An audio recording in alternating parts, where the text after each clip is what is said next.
kan te khoi kal don khoi ya bui na mo nghe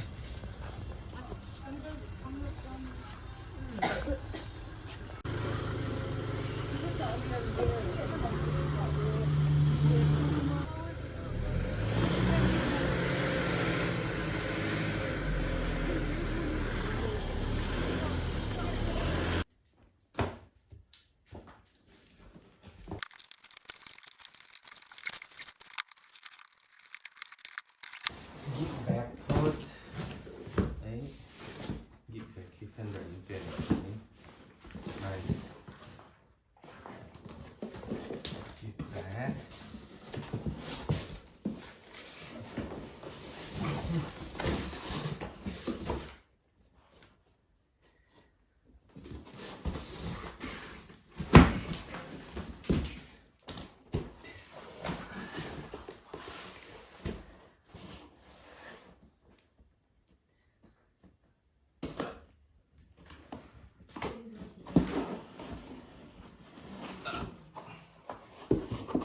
Why?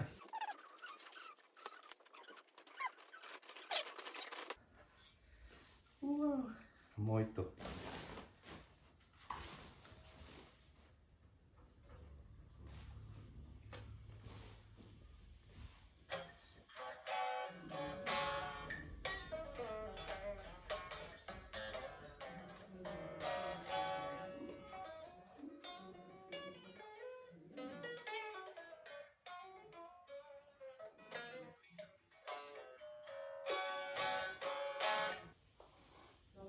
Nghe chôm tế, you know.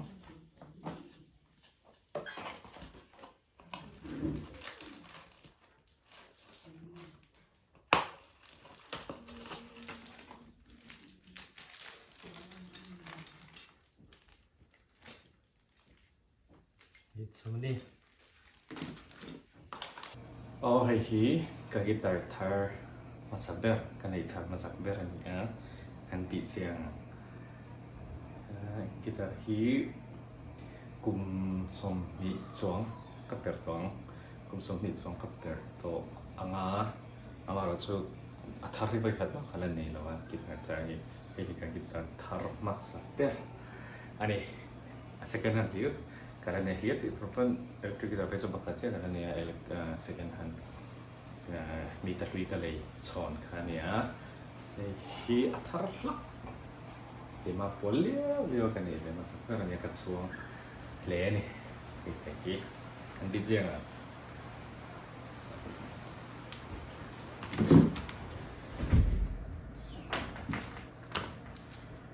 cái guitar hi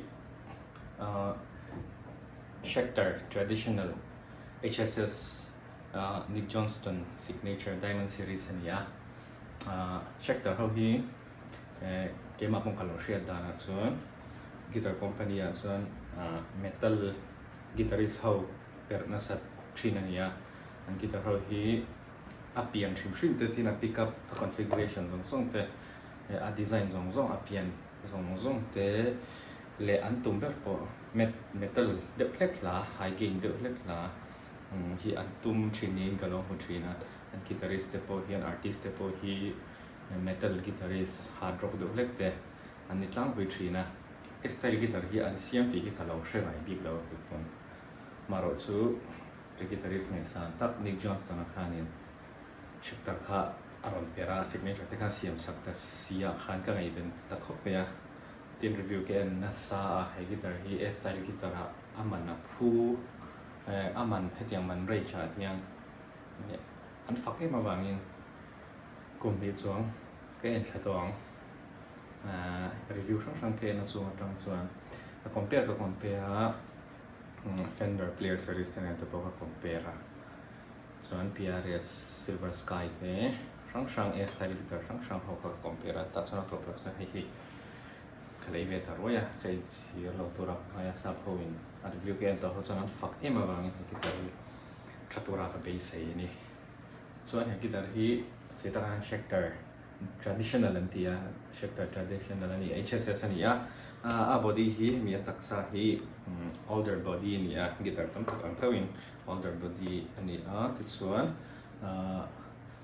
a neck hi roasted maple ani a fingerboard po roasted maple an hmanga chuan locking tuner ang keng tela hi locking tuner hi guitar premium deuh hleka lo chuan a awm meu lo a he guitar hi an ron ken tel tira hi Fender Player Series a po plus chin a bakhan a awm lo plus chin a khan a ron da thara locking tuner hi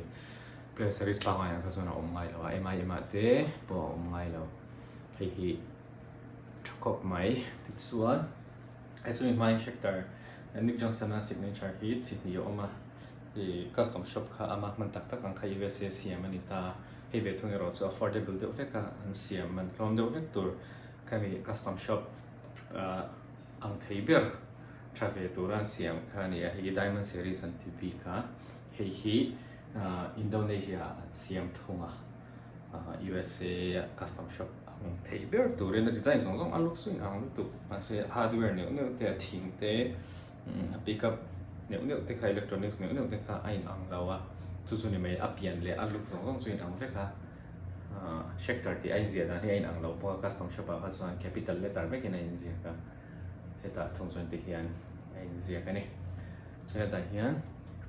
Nick Johnston signature oma logo ne om boka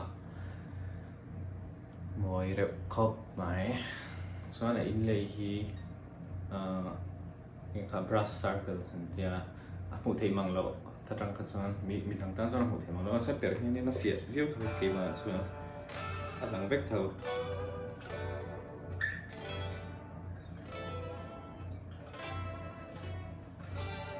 chuan a pitch hi 2 point tremolo system an ron hmanga up le down zone hina kal thei do ka floating deuh hlek ani chuan tian chuk zong le chuk zong kha kal theia chuan pickup hi humbucker single coil HSS configuration ani a pickup cover aron da hi timoi ga dia pickup cover atlevat hian hemi hi a cover me ni atle hi chu chu an pickup pa ngai teng ta ni om ta chu humbucker ti khani ta chuan Fender straight style guitar kan mu thin lo deuh in ta hian control ni pahnih ron oma volume pakhat le tone control pakhat ron hanga ka guitar ma sa Fender straight a kha chuan tone pahnih oma neck hranin oma neck tone control na hran bridge tone control na hran tai chuan ron in trauma te da hian a control vek the tone ta hei a poi ga ti rawa a chan chu hran pa khan ka set ngai mem chung lo ai lang deuh rang thawa chuan chana in tro hi poi ga ti rawa chuan heta hian thir thar chu push pull an ron ta ta hian pickup hi humbucker ani ta split thei ni ti hian atlum hian kan push hian humbucker hmanga kan pulanga kan pull hian kan pull hian single coil a an ron in split te ta ni so hi tha top guitar pakhata single coil le humbucker kan nei kop ti na angani dona thavio turanga ya 5-way switch in there, pickup here. So then I can see it. So, what I can truss rod adjustment here. Tahin aron ta ka Fender ka sa ka song ka straight ka sa heta hian elenki khanin zu thun lo he rangai train na truss rod adjustment hi heta hi zon alang thei hala ta hi te hi Charvel ti vela te khan le Ibanez azan mang na o Charvel ho khanan manga the tiang alang hi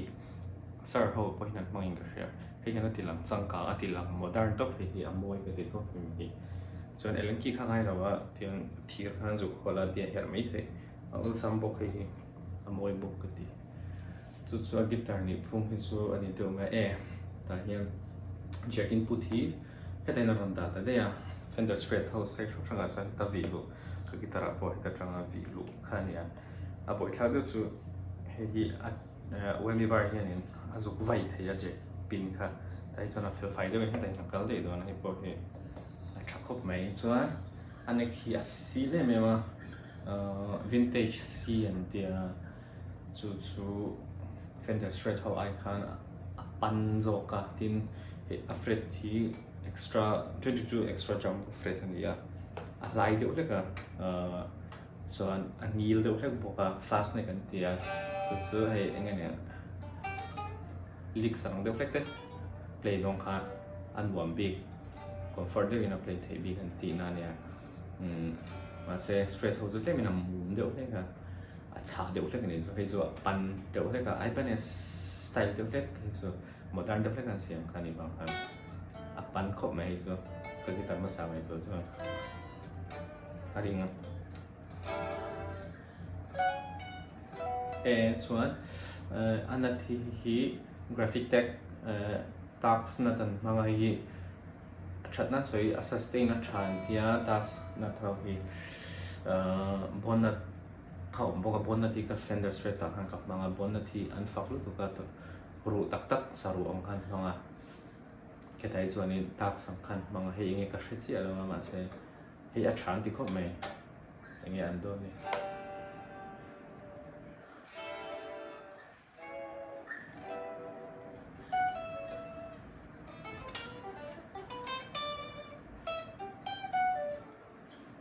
Siapa?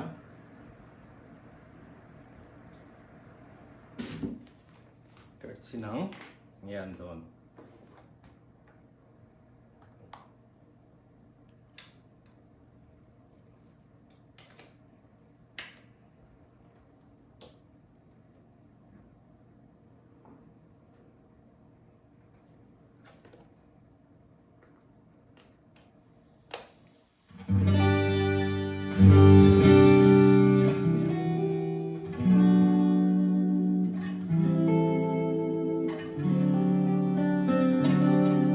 Muito.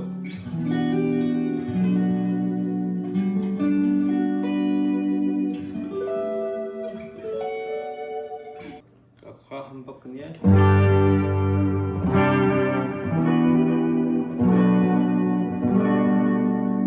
Single coil siya. Apa harvey? Single coil. Hari pandau ni kan? Fender straight. Pandau lek. Alo enda claim kati. Claim.